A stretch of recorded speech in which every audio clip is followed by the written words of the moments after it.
Hey guys, this is Kristen with HK Wax Center. I am wanting to talk to you about waxing at home. I constantly have so many clients that say they came to see me because they attempted to wax themselves at home and it was a nightmare. Probably at least 50% of my clients have some kind of at-home waxing horror story, and even myself. I tried to wax myself at home in high school and that was a disaster. I actually swore I was never going to wax again, so it's kind of ironic that I do this for a living now. But of course, after I got my license and now know how to properly wax, that changes everything. So before I just go over what you'll need, I want to have my disclaimer. I am not recommending anyone wax at home. If anything, the opposite. Stay away, don't do it, go to a professional and have them handle it, just so that you don't mess something up, damage your skin, anything like that, take out hair you don't want taken out, the list goes on. But if you're going to ignore me, then oh well. So this is for hard wax. I don't use soft wax, so if you're looking for soft wax, click somewhere else.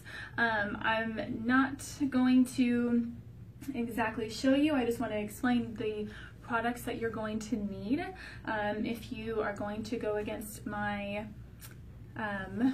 request and do it at home anyway. So obviously you'll want gloves. Make sure that you have something, that way you don't get wax all over yourself. It's easy, just regular latex glove or non-latex, whatever you want to use, totally up to you.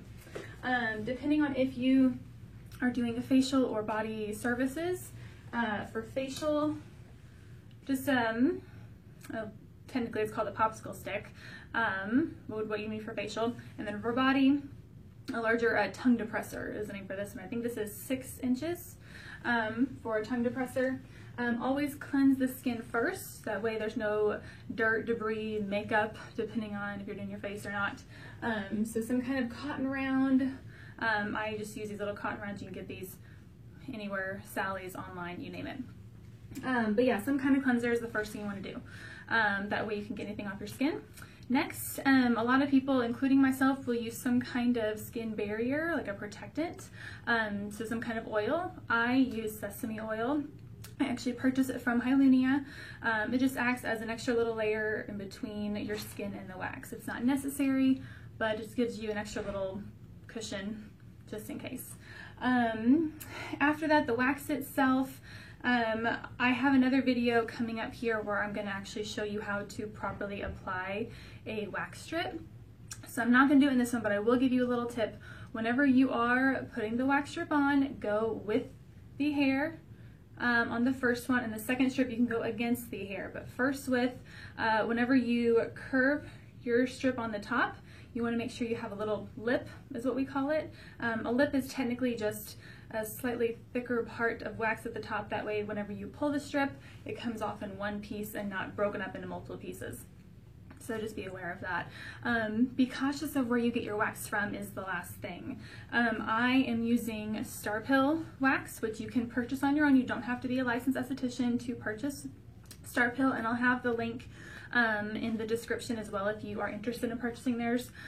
There's others as well. Obviously you can go online, wherever you want. Just be careful, because there's a lot of not so great waxes out there, and the lesser quality, the more likely it is to break, which is extremely painful if you've ever dealt with that before.